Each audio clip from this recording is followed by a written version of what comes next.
Hi, this is StrategyCast, where smart marketers and bold business thinkers share the plays behind brand breakthroughs. I'm Lori Jones, President and CEO of Avasec Communications. If you've ever felt like today's marketing landscape demands more than just agility, that it requires a warrior's mindset, you're going to love this conversation with Rachel Layton Smith, VP of Marketing of SkyZone. From storm chasing volatility to brand testing new tech, Rachel brings a high-performance mentality that every marketer can learn from. Today, we're diving into the tactical and mental frameworks that help her lead through rapid growth, shifting expectations, and relentless change, starting with the idea that great marketers aren't just strategic thinkers, they are built for speed. A competitive edge starts with strategy, and strategy starts with knowing how to develop one. StrategyCast is a leading marketing podcast that serves up strategic insights, trends, and tips to help separate your business from the pack. Tune in weekly as host Lori Jones interviews bold marketing leaders who have priceless wisdom and are willing to share. Each episode explores cutting-edge approaches that have proven instrumental in transforming brands into industry trailblazers.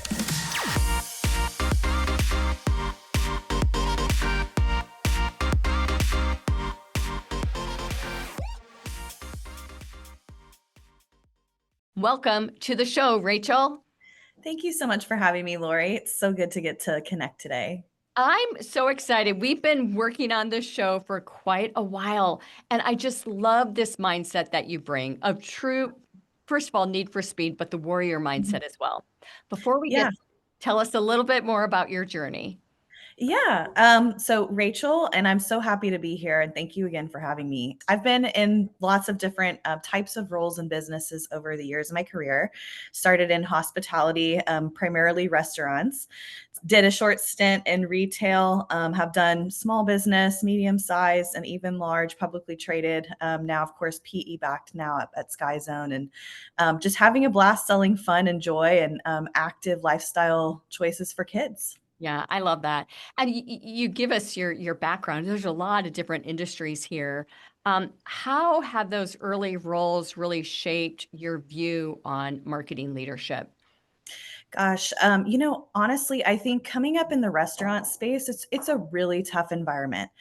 When you meet restaurant people, you got to have a ton of respect for them because the industry is constantly being impacted by macroeconomic factors and really everything that is going on around the globe. Try to think of another industry where your main inventory item is going to expire within the next 24 to 48 hours.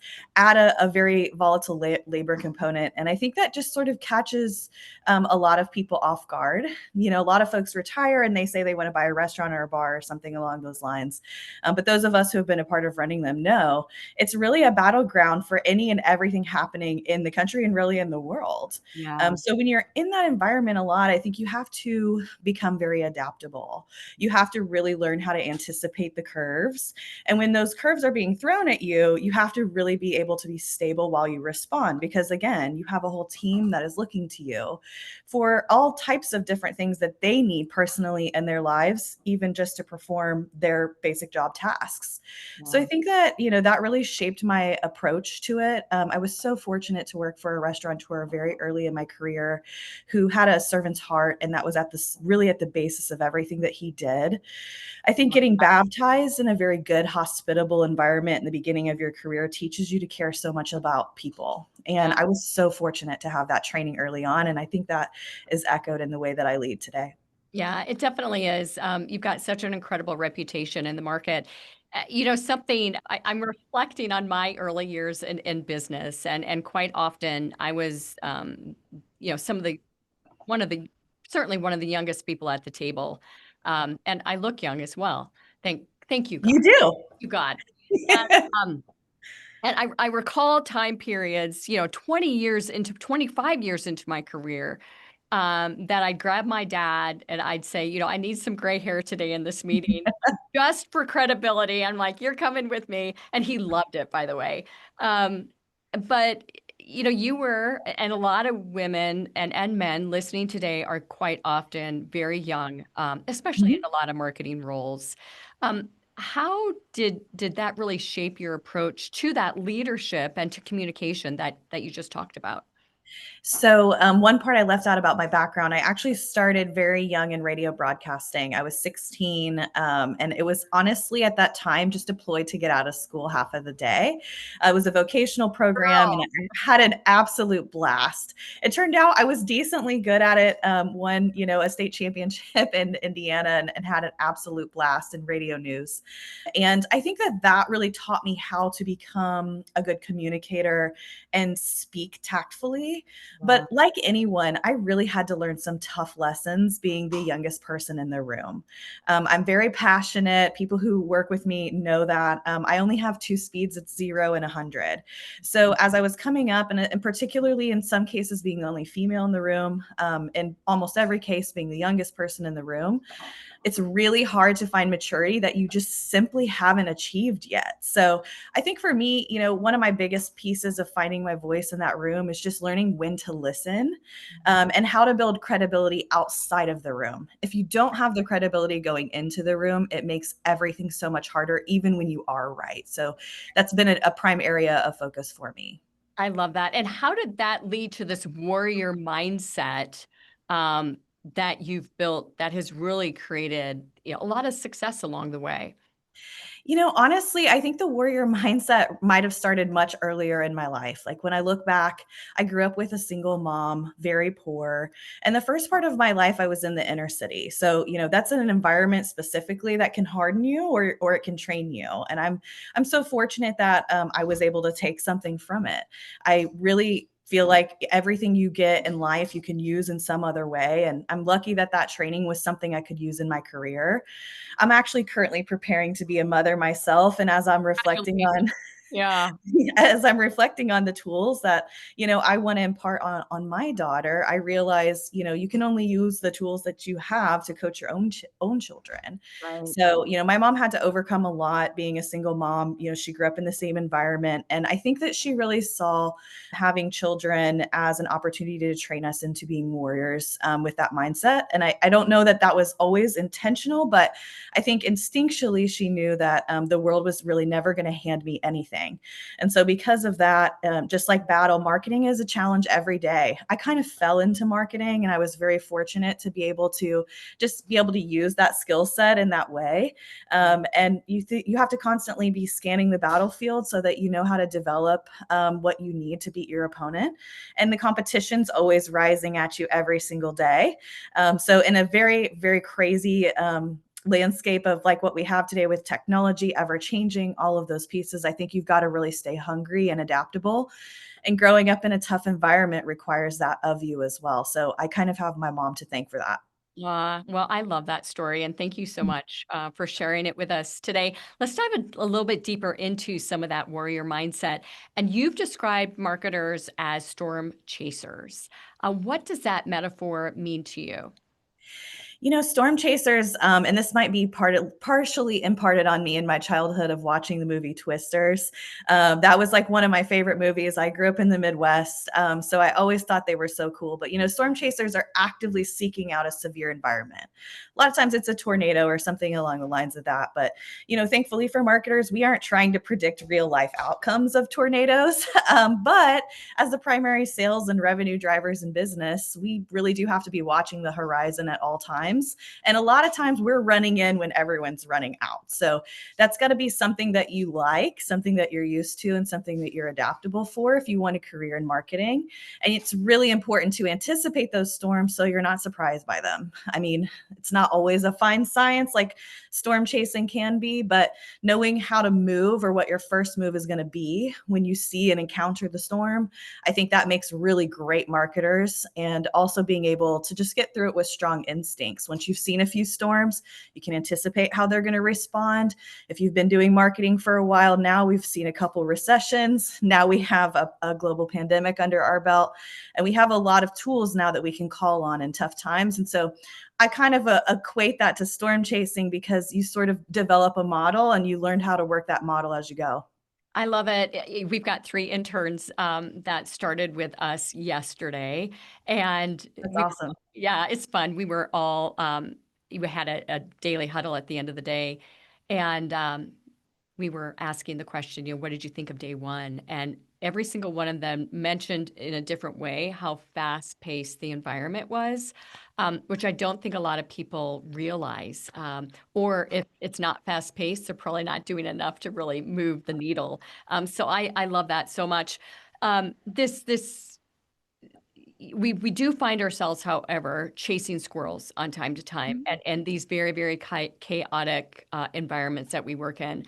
And I think it takes someone with a lot of wisdom to ask themselves, is this a squirrel, or is this something that can truly, affect the bottom line? How do you keep your team focused when things feel chaotic or unstable? I think that's a fine line to have to walk. When you're trying to set your team up for success in an environment like this, and particularly when you're coaching young people, but honestly, I have to be reminded of it all the time. Mindset is really everything. Oh, yeah. And I think that if you're helping drive and set a mindset that captures the tone of the whole team, you can sort of lean on each other in really chaotic times. So anticipating what your team needs to hear from you, and everybody's a little bit different. I use a tool on my team called the Enneagram, so I can know what their basic fears and their basic desires are as a human being. And so when I'm addressing them, I understand kind of what is going to help them move forward and what types of things might I say that would throw them off really badly. So I try to anticipate what I'm going to need to say to them or what they would want to hear from me. And sometimes they want to slay and I just hand them the sword. Other times they want comfort. And so I try to create that soft place to land. But it's a balance. And obviously, people management always is. It really is, which is an interesting cultural question, right? Or comment, because you want a team that has this warrior mindset as well. How do you train or hire for that warrior mindset and or? Training for it is kind of different. I think you kind of have to hire for it. Yeah. One of the things that is important to remember is that all of the moving parts of becoming a warrior long term is about practice. Mm. And so you need somebody who's going to be in that mindset and want to grow and want to be coached and want to get better. And I think that's one of the components that's really critical to find when you're looking for hiring for your team. I've noticed that there's a lot of different types of people out there. And like I said earlier, if you're not really into storm chasing, you're probably not going to want to adapt a warrior mindset. Some people really value the peacefulness of other industries. And so I think, when you're looking to train or help coach someone into this mindset, what you need to do is figure out what motivates them. That is literally the number one way you can help empower somebody to step into their own warrior mindset, is just figuring out how to motivate them. And a lot of times that's not money. A lot of times that's connectivity, intimacy, and helping find ways for them to unlock pieces of themselves that maybe no one has showcased or seen in them before. So, I feel like it feels opposite when you're talking about warrior, you're talking about strength, you're talking about battle and toughness. But really to train up a really good warrior, you need somebody who's really in tune with themselves. And that's Yeah. sort of the soft side of the world. Yeah, it really is. And indicative of all this as well is change, right? I mean, Yes. that's marketing, that's the environment. It's not chasing squirrels. I mean, marketing is No. forever changing. Our strategies are changing, the tactics within are changing. How have you coached your team through knowing that change isn't necessarily a negative thing, that it's just inherent with what we do each and every day? Yeah, that kind of goes back a little bit to some of those pieces that we were talking about a little bit earlier. I think there are components that you just have to instill around your team so that they have something to call on. And people who are in operations are amazing at this. They know that chaos is going to get thrown at their team, so they build systems and processes around them. And those system and processes protect folks when chaos is getting thrown at them. So in some ways, I'm kind of calling on my background in that way, to find what sort of components or processes can I put around my team that will help protect them, but not bridle them in a moment where I need them to channel creativity to solve the problem. Because a lot of times in marketing, while there's not that many new ideas out there, there's tons of different ways to approach something. And sometimes you got to apply a lens that you're just not used to. So, or you haven't used before. And so I think, in all honesty, the best approach is just to shoot your team straight at all times. And that way, that gives them the opportunity and all the information to make the right choices. But, at the end of the day, I think that the biggest components of helping your team sort of shape where you're going to go, or letting them be a part of it, is letting them be accountable. And that's really one of the difficult components, I think, as you're working with your team, is to figure out what areas do you want to let them take accountability and autonomy in the process, and what areas do you want to sort of grab the steering wheel and steer a little bit. Yeah, I think that's fantastic. And I think the mix of the two is very important, by the way. And that's great leadership. There's no doubt about that.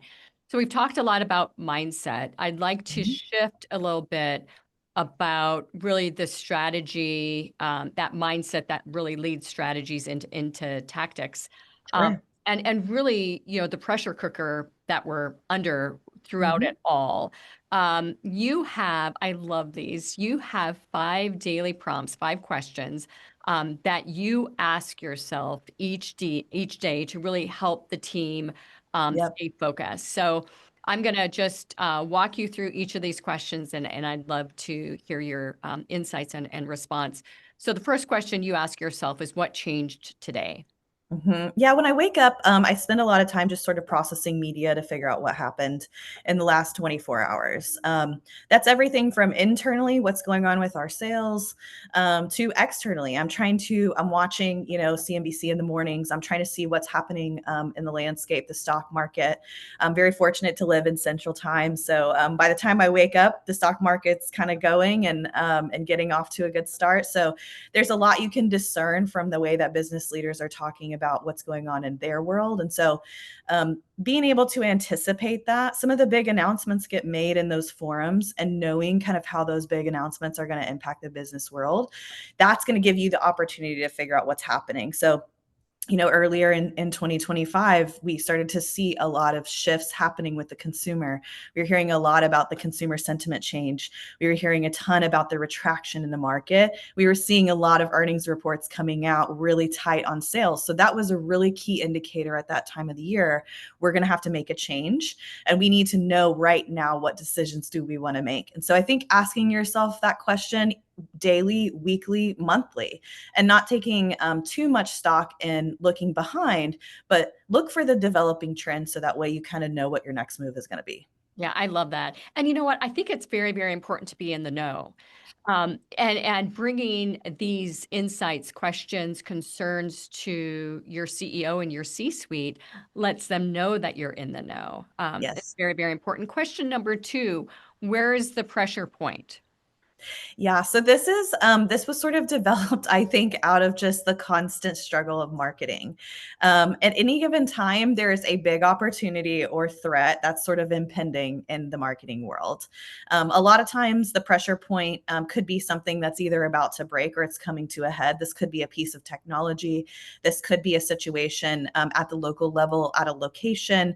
And this really could just in general be what's happening macroeconomically. So in general, like if you think about some of the things you've heard theme wise this year, price was such a big way of overcoming declining sales over the last 2 years. You're seeing a lot of stories now about companies being overpriced.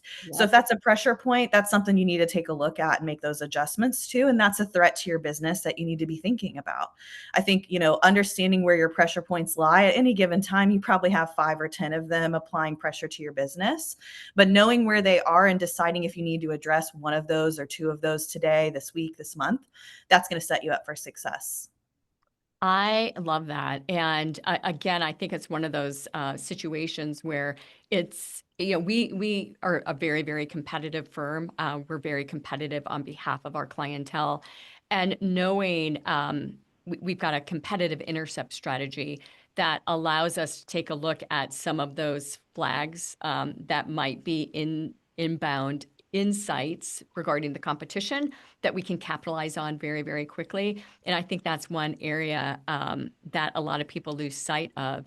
It's not just the opportunity that you might be experiencing internally, but what are the pressure points that are external that that you could completely take advantage of? That's that warrior mindset, It right? is. Yeah, I love it. Yeah, I think that's, for lack of a better term, that's the killer instincts, yeah, knowing where those opportunities lie and being ready to take them. But, in all honesty, to your point, it has to be built into your culture. You yeah. have to be ready to act because the whole organization has to respond if you are going to take advantage of one of those opportunities. So you're right.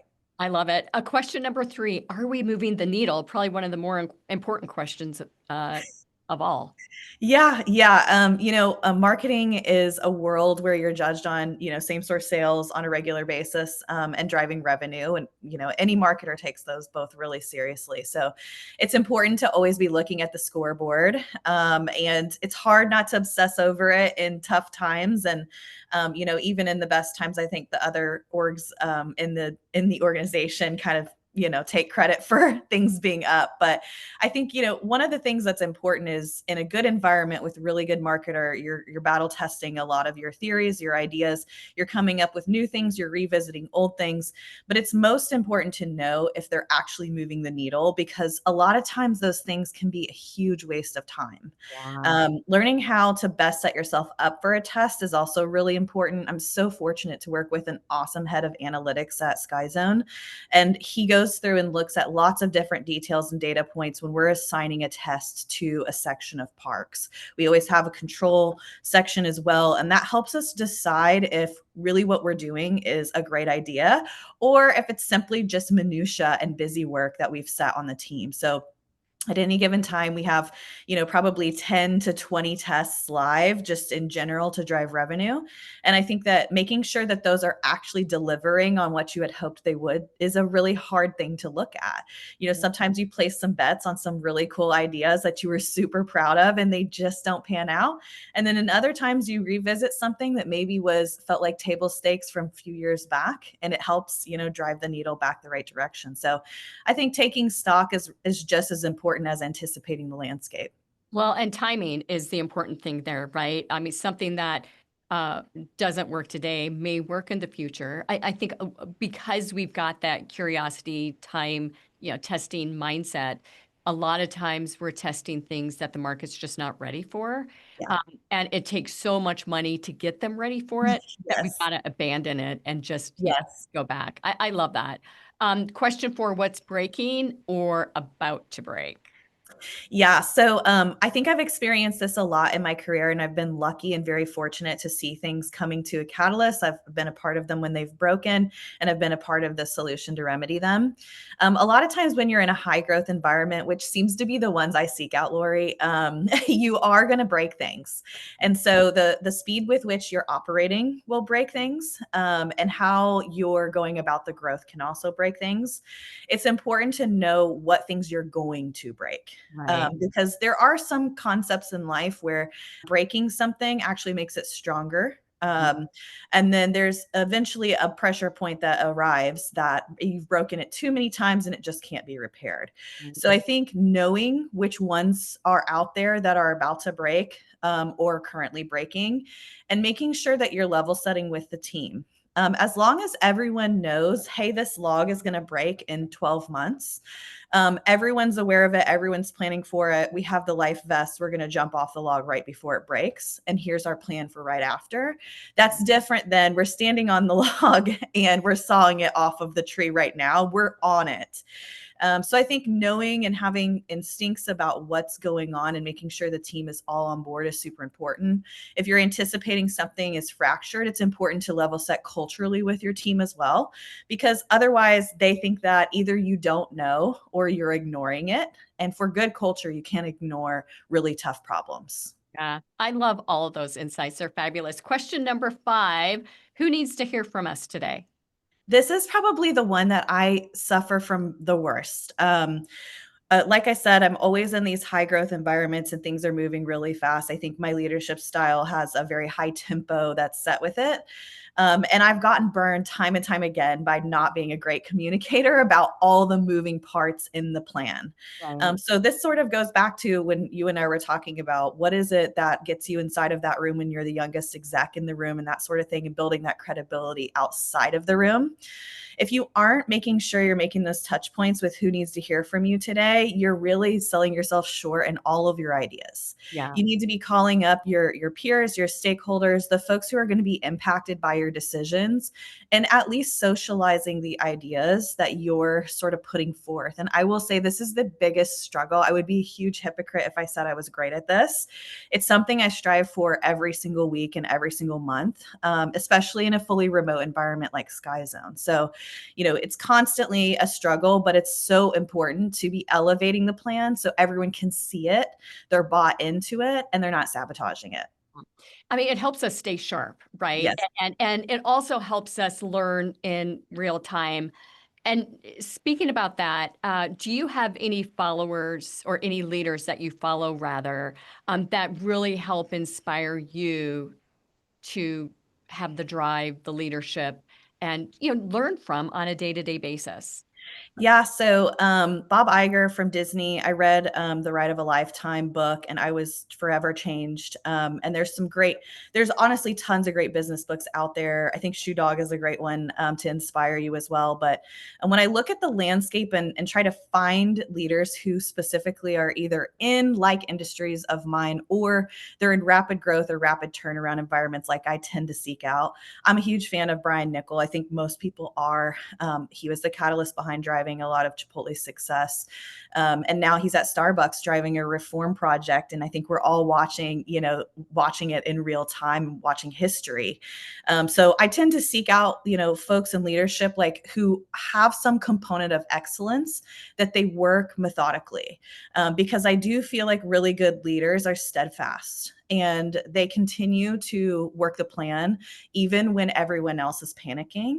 And I think, again, that's a unique quality I think Brian Nichols has, is that he's going to constantly be able to approach his plan. He's very he's very methodical about the way he does what he does. And it's okay when not everyone agrees with him. He's very cool under pressure, and I admire that about him. And like anybody, I think, as you're looking for who has built an empire, something that you can emulate and take sort of pieces from, I'm a very big fan of Chick-fil-A. I mentioned in the beginning of this that I started in the restaurant industry. Not only do I think they do a great job with their food, and it's probably my number one go-to stop when I'm on a road trip, I also just think that they operate with a level of discipline that could really be adopted by tons of other business entrepreneurs and business leaders. Obviously, at any time they could open up on Sundays and shift their AUV up another couple million. They choose not to because it's a cultural decision for them. And I think that level of discipline is really hard to operate with, very similar to the way that Brian Niccol operates in his businesses as well. I love everything that you've said here, and there's just so many pieces that I want to break apart. And there's books that we learn from. There's, Ad Age, reading the latest campaign that we learn from. Obviously, podcasts like this. Just so many different ways to study brands, and there's this incredible ecosystem of marketers and marketing that we use and look at day to day to just study and learn. And you've got to have that curiosity, as I said earlier, mindset, that warrior intent to really understand that this isn't about copycatting. It is truly about learning and growing Yeah. and becoming more sophisticated. But one thing that I think we need to be cautious of time to time is really battle testing new trends Mhm. before you completely roll them out. How do you Yeah. go about doing that and really choosing which ones you might want to lead with versus take a back seat on Yeah. with your brand? Yeah, I know that you feel me with this. There's so many fun things that I hear about in the industry, and I'm like, I want to try that. But honestly, having been in franchising for so long as a franchisor, you really have a huge responsibility to your franchisees and really everyone operating in the business to know what you're getting the brand into before you launch it system wide. We take that super seriously in our world in the revenue team. And I think leaders that jump into ideas just on gut, they rarely are ever successful long term. They Right. might spike the needle initially, but if you haven't spent the time A/B testing through CRO journeys and select markets and making sure you have controls, you're not just getting clean data that can help you really decide what's around the next curve. Because yes, it's always important to be able to move the needle right now, but I think making sure you understand how it's going to impact the business long term is just as important. Knowing your business model through and through and how it makes money, again, so critical. And you Yeah. might make a decision based off of one area or component of your sales mix that totally topples over the other side if you haven't anticipated what those changes might lead to.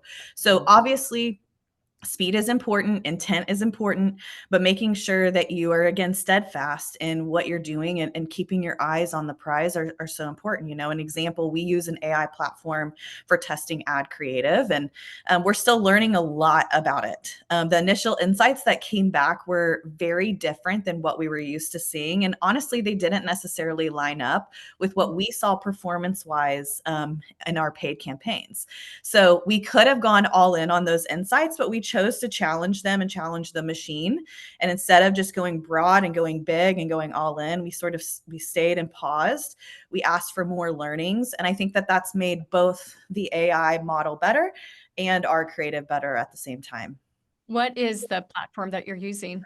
It's called Darwin AI. Okay, that's great. Our Yep. listeners are going to want to know that. Yep. As we're closing out on our time together, I've got two final questions for you. And the Yeah. first one is, what advice would you give someone stepping into a leadership role for the first time in marketing? Oh man. There's so much advice I would lend, but I think that you said it best earlier. The industry is rich with professionals to lean on. Don't try to go out and do it all yourself. I think the worst marketers are the ones that act like they have every answer. Steer clear of those guys.